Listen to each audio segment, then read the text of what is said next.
Hey guys, so today I'm gonna do something a little different. It's Monday, so I have been having a little bit of trouble with the transportation to Harrison's school. So according to his program and his IEP, he is also to be provided transportation, which means they send a bus for him in the morning and then they transport him after school to his daycare and on a bus. And on this bus, I have requested that he is in the front seat in a car seat since he's 4 years old, and there's nobody sitting next to him in case he's having a bad day. You never know. He sometimes can get a little bit physical, and I would not want to have a kid next to him, have him take it out on that kid. So, and then also he is not allowed to have his belongings with him because there was a time that he had gotten some Easter eggs and ended up putting half the Easter egg in his mouth and choking on the bus. And so the bus driver had to get it out of his mouth. So to eliminate that, I have said just don't, he doesn't have his bag with him. It stays at the front of the bus with the driver. Okay, so the bus routine has always been, in the morning, they pick him up right out in front of our apartments. It's so awesome. And I typically walk him out there. The bus rolls up. I walk with him onto the bus, and we're talking about some worm or snail or something that we've just found in the little flower bed right by the bus stop. And so then, oh yeah, that worm was crazy. Oh yeah, that snail, oh my goodness. And I'm like, oh, are you going to tell your teacher when you get there? You got to tell all your friends about that. And then usually he's pretty excited to like go to school and like get the other friends on the bus. And mind you, he's the only one on the bus when he's the very first kid they pick up. So I get him on the bus, I strap him into his car seat, front seat, car seat, every single time, same seat. Put him on. Okay, bye. Yeah, bye, Mom. Okay, so it's been like that for at least most of the last part of last year, and then at least the last half of last year, and then this first week of school, I was doing that. I started doing that. It's been great. He's been awesome with it. It was great during summer school. It's been awesome. So he started back to school on Tuesday, which was the day after Labor Day. And so normal routine. Okay, here we go. Let's get on the bus. Let's go. Let's do our thing. So we walk to the bus stop. We look at all the worms. We've got 2 baby snails right there that he was so excited to tell his teacher about, and that there were babies because they were so teeny tiny. He was so excited. So I go to put him on the bus, and the bus driver says, oh, you need to stop. And I was like, okay, what's going on? He's like, you're not allowed to come on our bus. And I was like, wait, what are you talking about? Like, you can't just change up this routine right in the middle of us like walking on, like this is, my kid has autism. Like, this is not, you don't interrupt the flow if you don't have to. So he was like, no, you can't come on. And I was like, well, I have to come on because he's never done it any other way. And like, oh, here he goes. And he starts resisting and like trying to pull away. Oh, I don't want to go on, Mom. And I don't want to go to school, Mom. Never mind. Like, I don't want to go. No. And I'm like, oh no, the snails. And I was like, dude, you have to chill for a minute. Like, and he was like, no, you can't. Luckily, for some reason, I had my phone with me. So I was like, let me call the school bus transportation. Call them, hey, this has never been an issue. I have always put him on the bus. The bus driver is stopping me, telling me I can't put him on the bus. Now he's freaking out. Like, this has not been an issue. I don't understand. And they're like, okay, well, put him on today. We'll talk more later and we'll see what happens. And I was like, okay, but like, we can't just, this isn't something that, for kids with disabilities, like, you don't just go like, oh, today we're doing it this way. Sorry about it. Like, if you can help it, I mean, something, life happens, but on the same hand, like, routines are set in place, and like, that's why IEPs are made and all of this stuff. And he has an IEP. He has a diagnosis from a neurologist. Like, there's no question that this kid has autism, okay? So this should not be an issue. And like, this has always been something that's not been an issue because they've never had an issue with me putting him on. So I need to do a little meditation after this. I just thought, like, I will get it out while it's fresh. Anyway, so I'm talking with transportation. I'm talking with the supervisor. I'm talking with the director of transportation.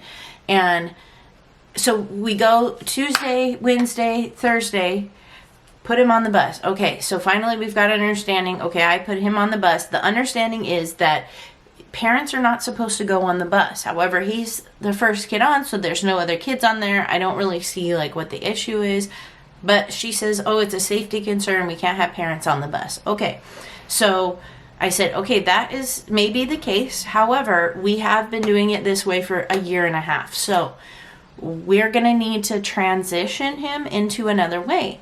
And she's like, I don't know anything about autism, and like met 2 kids before in her life that were autistic, whatever the case, but you don't know my son. And she freely admits that.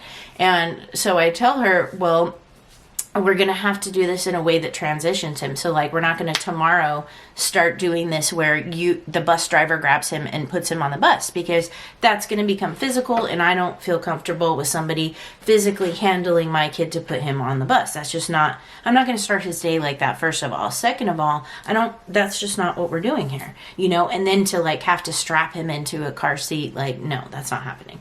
So then so Friday comes along, and the bus driver's like, stop again. And I was like, what's the issue? Like, we had said we're going to finish out this week. Next week, we're going to start with an autism specialist to help him transition to be able to get on the bus himself.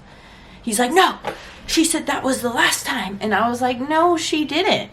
Like, what is the issue? Call her yourself. So again, he calls her. Well, what? She's trying to get him on the bus again. And she's like, yeah, we're going to finish out the week, and then hopefully next week we start with an autism specialist. We're talking with the school to see what to do. Okay, so again, it's like just throwing all these things at Harrison when like it's the first week of school. Like, oh my, that is hard enough, as most of you parents with kids with autism know. So again, let me breathe.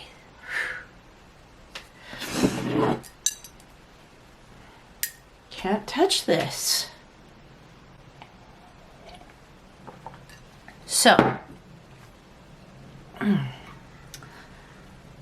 put him on the bus, he goes to school, everything's fine. So I end up coming home, talking to the director of transportation, and she just like freely admits that she doesn't know anything about this autism and blah blah blah, that she's going to get an autism specialist to start helping us to transition him. And I said that needs to happen, because it can't just abruptly like change like that for him, or it's just not a possibility for us. I'll just have to take him, and that just won't be part of the services that the school district provides.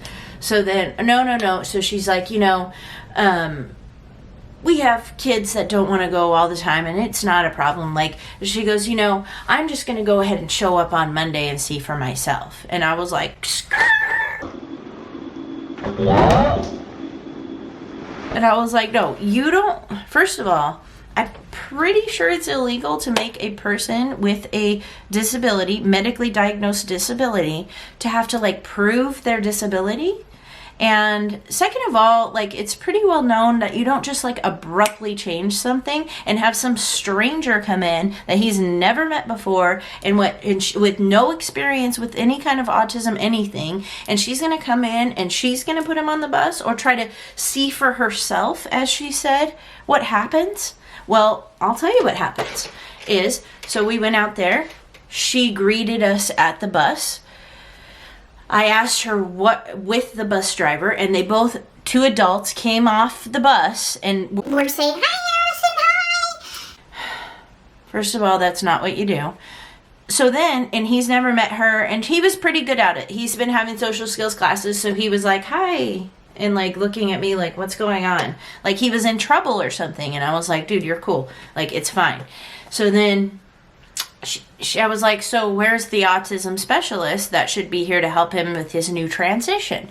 And she's like, well, hopefully we'll get one in the next couple of days, but I just wanted to see for myself what happens. And I was like,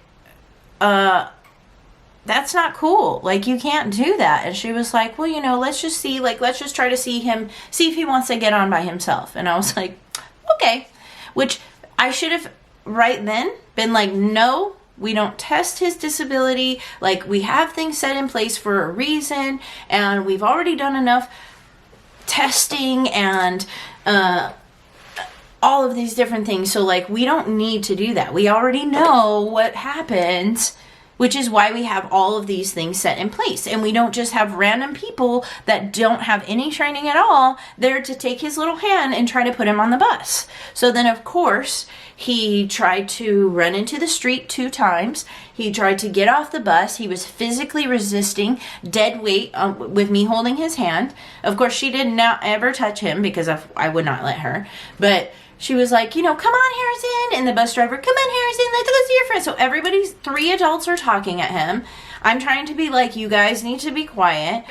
Harrison, let's just try this. Let's go ahead and try this. Let's try to step on the bus. You know which one is your seat. You have the same seat every time. It's the front seat with the car seat, okay? So let's go on. So I'm trying to tell him, and I'm trying to be like, sort of go along with what they want him to do, see if I can get him to sort of do it, right? But he's never been even front-loaded about this at all.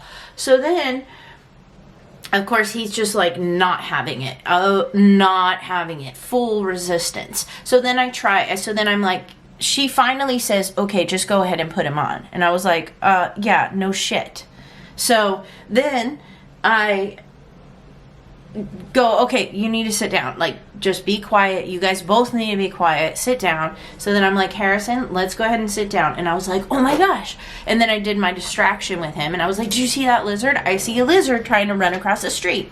So then he's like, oh my God, cool. So he gets up in his seat, you know, and I start strapping him in. And he realizes, like, I'm like, yeah, maybe there was a lizard, but, you know, he knows that what I'm doing here. And so then this lady starts talking again, and I'm like, you need to stop. And so then I'm like putting him in, and he gets in, and he's like, Mom, I do not want to do it. And he like gives me his karate chop hand, and he's like, chops my arm, and he's like, I don't want to. And so these are like all warnings, you know, like, I don't mean to compare my kid to a dog, but like, do you know when a dog is like, you know, that's like the warning sign, like, you need to stop that shit right now, because like, it's gonna bust, you know? And so this kid was like, Mom, I'm like, this is getting to be too much. And I was like, yeah, I know, I understand. And I was like, Harrison, we're gonna do the same thing as you do every day. And at this point, if I stop what I'm doing and I'm like, oh, you're right, honey, and then I take him off, then I perpetuate or create a new behavior for him, which would be like, if you throw a tantrum, you can get off the bus, which is like something I would never want to do. So now at this point, I have to follow through with putting him on, or else I am the reason he's set back. So at this point, I'm like, okay, you got to get on. I love you so much. Go pick up your friends, go to school, you're going to be great, you're amazing, sit back, take a deep breath, look out the window for lizards, you're in charge of this little stop sign, I love you so much. And I give him a kiss, and I give him a hug, and I was like, I hope that proved it to you, which I don't see why we have to prove it to her. And then I got off the bus, and then I was like, you know what, I feel so guilty and so horrible. And then he's crying, and he's like, Mom, don't go. And I was like, oh my gosh, like, super mom guilt kicks in. And I was like, God, you know, I feel like I'm not the kind of person who gets pressured into doing things, but I feel like that whole thing was sort of like pressuring me and pressuring him to prove his disability. And this is like, it's proven. I don't understand. Like, what is the problem here? Clearly there's an issue, and this kid needs support, and I have gotten him support in every single scenario. He has support at daycare. He has an ABA therapy, OT, speech. He has an ABA program at school. He's on an IEP. We have support in all situations. I have parent training once a week. So, you know, here's the thing.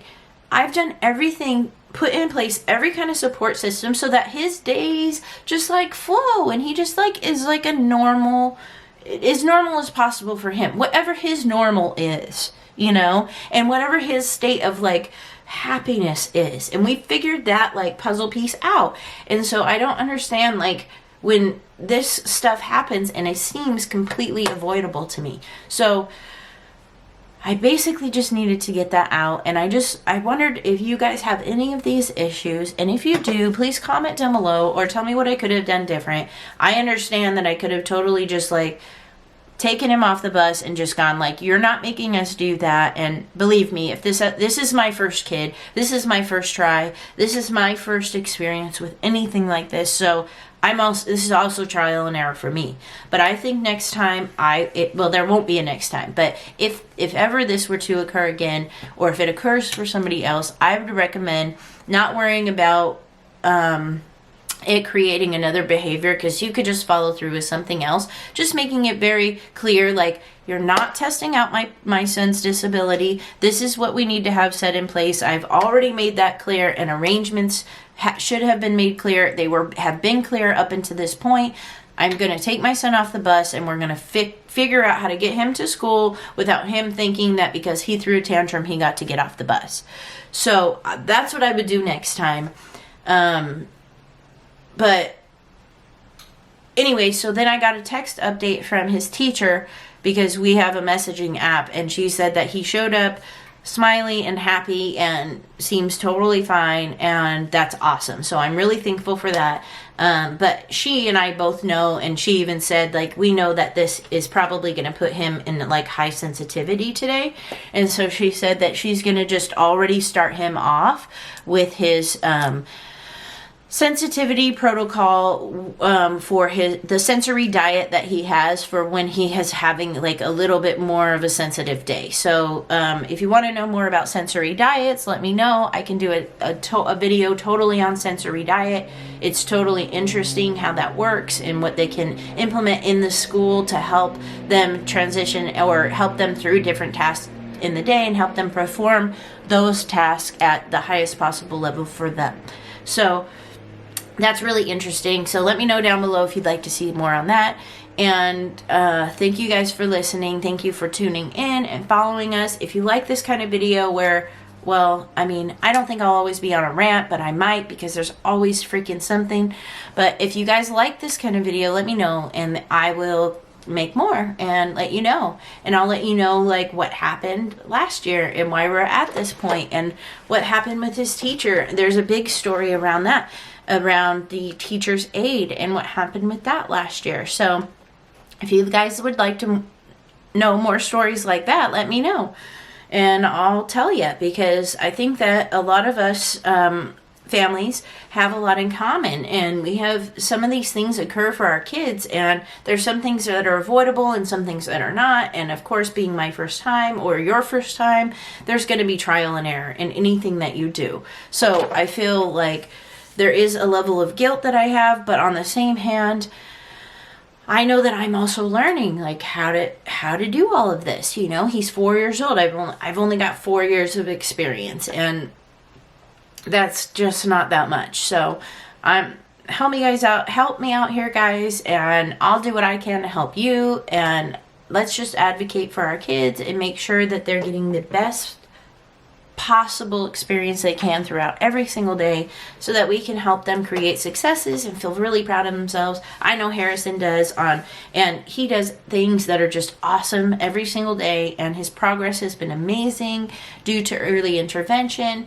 This kid is incredible, and his mind is just amazing. So I just want to keep that flow going and do everything I can to support him and keep him happy and feeling loved and heard and all of that. So thanks for listening, guys, and if you like this kind of video, give us a big thumbs up, and if you haven't subscribed, go ahead and do that if you'd like to. And thanks for listening. I feel a little bit better now. I'll let you know what happens in the update. Okay? Hey guys, so okay, here is already update number 1. It's like 10 a.m. So he left at 7:30. So he got to school, and teacher said that he was feeling pretty good and that he was smiling and playing and running around acting silly, which is kind of like, okay, cool. I'm glad that he got off the bus that way. I hope it stays that way. So then they had their first break and went on the playground, and apparently he went over and was eating morning glory flowers, like whatever colorful flowers were on the playground there. I guess they were morning glories. So had to go to the office. They called poison control. Poison control said that Harrison said that he didn't eat them, that he just chewed on it and spit it out. It was gross. And poison control said that just watch him, and if he gets nauseous or acts weird, then call him back. But otherwise, he's probably fine. I guess morning glories are edible if you eat the seeds in quantity. It can be like LSD apparently, but he didn't eat the seeds in quantity. He just had one flower that he, I guess, chewed on. But to me, so this is the thing. Harrison has high oral sensory needs. He does have like some oral sensory stuff that goes on, and chewing, biting, anything like with his mouth is a sign that he is at peak anxiety. So when he's at peak anxiety, mouth stuff starts to happen, and he eats weird things and puts weird things in his mouth and chews on weird stuff and fixates on things orally. So yeah, that just shows me that this morning definitely had an effect on him, because he has been on this playground for 1.5 years and he's never ever tried to eat the flowers before. So I just wanted to give you that update, just to say that like already we're having these behaviors kick in, even though he is seeming like he's happy. He's having these things that are happening today that don't typically occur, and they're happening because of the anxiety that was built up from this morning. So we'll see what else happens. I'm praying that that's it, and let's just move on and have a perfectly great day. And since all of the other things will fall into place just like they normally should, then today should be pretty good moving forward. And I'm just going to cross my fingers and wish him luck and give him all the support he normally has, and hope that it ends up being a great day. I'm not going to change anything, and just keep doing the stuff that we do, following through with all of our current methods that are in place, and know that that's what works, and that will be consistent and everything will stay the same. So we'll just keep rolling with it, and hopefully today we'll just move on and we'll learn a few things. Everybody can learn a few things, and then we'll move on. And tomorrow will be a different day. We'll see what comes up then. But whew, I tell you what, this is so interesting, man. I know this kid so well. I knew something was going to happen, but I'm not going to manifest anything. I'm just going to say, I think today's going to be great. And the rest of the day, everybody's going to just be consistent with what we normally do. And the rest of the day is going to be awesome. Please. Anyway, stick with us, guys. I'm sure we'll have more updates, and I'll let you know how the rest of the day goes. Okay, so the rest of that day went okay. He did eat those morning glories, but nothing happened to him. He was fine. He said he didn't swallow it, so I guess he was okay. Then he went on for the rest of the day, totally fine. Got on the bus later in the afternoon, okay, and went to daycare and immediately hurt himself. So then I picked him up from there, got him home. Next day, I took him to school for the next couple of days, because I decided that this is not going to happen. Like, this cannot happen. You cannot do this to a kid. So I called everybody. I complained to everybody I could, and I told them, like, this kid is not like that. Like, you cannot just switch up the plan. You have to make a plan. You've got to have a plan A. You've got to have a plan B. And then you can go and follow through with your plan A. If plan A doesn't work, we'll go with plan B, that kind of thing. But you can't just spring it on him, this change, and then all these people showing up all at the same time, yelling in his face like, eh. So that didn't work out. So anyways, then I was able to later on in the week, I was able to talk to the autism specialist, and she and I developed a plan of attack of how is this process going to be done. I also scheduled an IEP with transportation involved so that we can get this all written down so that we don't have any confusion later on. So the IEP is today. Today is Thursday, and it's the next week after this happened. So today's Thursday. We have an IEP later today. So not yesterday, but the day before on Tuesday. So that happened last week. All of this stuff with the bus happened last week. So I continued to take him to school, and then he did the afternoon bus just fine. I then developed the plan with the autism specialist to have a plan A and then a backup plan B in case the plan A doesn't work. So plan A was I take him to the bus, I have him go in front of me, and then the bus driver greets him and then puts him in his seat. And that worked one day, and then one day it totally didn't work. And he just ran down the aisle.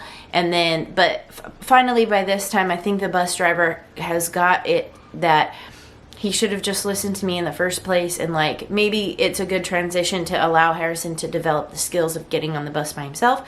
However, to try to do it the way they did it obviously wasn't going to work for anybody. And it really didn't work for Harrison. So the bus driver finally understands like what Harrison's all about, I think a little bit more, even though I hate the fact that he had to prove to himself and his disability. I still am happy at the fact that like, I think the bus driver finally gets it now. So now, and then plan B was that if he tries to escape or run away, that I would just go ahead and put him on. So then it wasn't this big thing of like, oh, we're going to keep trying, keep pushing, keep doing this. It's like, okay, we're going to give it a try. If it doesn't work, I'm going to put him on. Because I never wanted for him to create a behavior around this. Like if I act up, then they'll take me off and mom will take me to school. And this will just be the easy way of getting out of this. So now that the bus driver has listened to me, I finally got to tell him, I said, my plan is that I'm going to come up to the bus. I'll be behind him so he can't run away.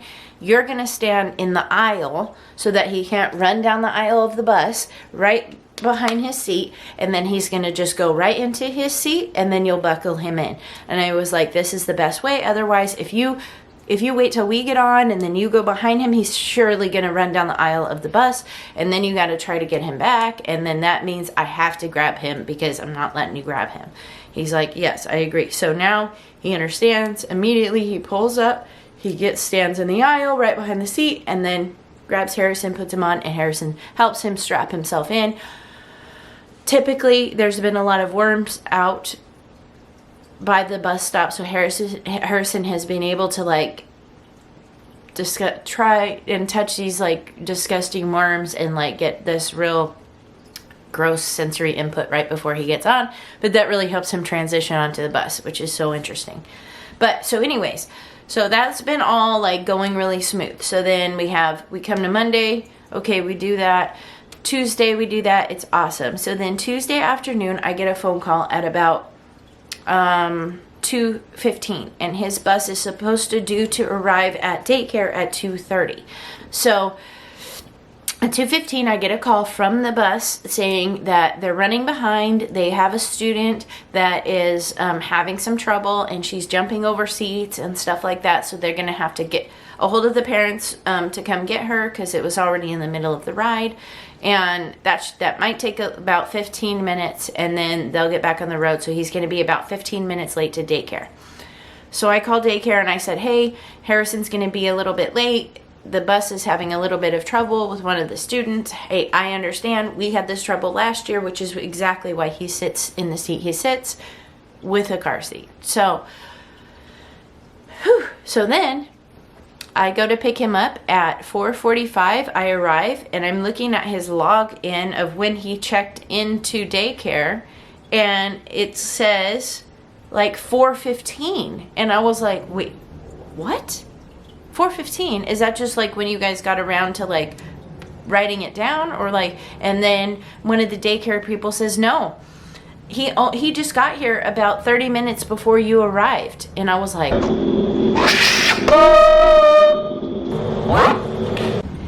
He just got here 30 minutes before I arrived at 4:45, and he got off of school at 1:30. What is going on? And I was like, you've got to be kidding me. She goes, no. His ABA therapist was here waiting for him. She ended up leaving because the session was completely through, and then he showed up right when she was leaving. So then I was like, well, why didn't you guys call me? And they said, well, they had told us that you called and said he was going to be late, so we thought that you knew. And I was like, oh my God, I thought he was going to be 15 minutes late, not 3 hours after he gets off of school. Like, what in the heck? So I called the bus and the transportation department, and I was like, what is this? Like, why is my son on the bus for 3 hours? And he said he didn't get anything to drink. Oh yeah, I'm sorry, so sorry. We had trouble with a student and she was jumping over the seats and we had to stop the bus. And I said, yeah, I understand that. And you told me it was going to be a 15-minute thing. And when it was taking much longer than 15 minutes, going into an hour, going into 2 hours, now 3 hours, that my son's on the bus, you didn't think to call me back and say, hey, is there any way you could come get him? Or we're sending another bus to get those students off so that we can get her mom to come and get her off the bus? Like, what in the heck? And said, oh no, we sent another driver over and she was watching videos with him on her phone. Excuse me? First of all, what videos was she watching? Who is this bus driver? Why was she sitting with my son? Why is this happening? Why wouldn't they call me back and tell me that it was taking this long? What is going on with this transportation? I don't know.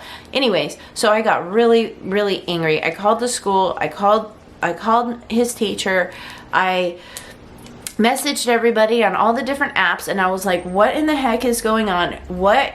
In what world is it okay to leave my special needs 4-year-old on a bus for 3 hours without anything to drink, can't go to the bathroom, can't do anything, doesn't know what's going on? Like, what in the heck? Oh my God, I can't handle it. Anyways, guys, today is our IEP. Transportation is going to be there. Everybody's going to be there. We're going to get this thing straightened out. I am so irritated by this. But Harrison acts like that never happened. I'm going to be honest. He has had no bad feelings about being on the bus for 3 hours. He was like, that made me really tired, Mom. But he was not upset. He said somebody sat with him. He was pretty happy. He said that the driver showed him some dinosaur videos. So I don't approve of it. I'm glad he's not upset by it, but that is unreal. I cannot imagine what that was like, having all of these special needs kids that are already on edge riding a bus, and they're all so young, and then they're all stuck on this bus for 3 hours. I can't believe that they did that. Transportation is getting a super thumbs down from me this year. Anyway, I'll tell you how the IEP goes. I'll give you an update if you guys want to know. Let me know in the comments down below. I'll let you know what happens with that. Anyway, thank you guys for sticking this out with me and watching me rant about these bus drivers. I cannot believe this has been a thing. So we're getting down to the bottom of it. Harrison's doing great. We've been sticking with all of our regular routine things, and everybody's just been giving support as they normally do, and we have entered back into the flow. So that's really, really nice. This morning he got off perfectly, had a little worm in his hand that he dropped just before he got on the bus. So that made him super happy, and I'm sure he's gonna have a great day. Anyway, thank you guys for watching. If you like this video, please give us a big thumbs up. Don't forget to hit that notification bell and subscribe to our channel. Definitely subscribe. We're trying to hit that 1,000 mark and get things going. So thank you for all of your support. Don't forget about our Patreon and all of our other social media. You can look up those things down in the description bar down below. Thank you guys so much for watching, and I appreciate every single one of you. I love you guys. Thank you. Have a good day.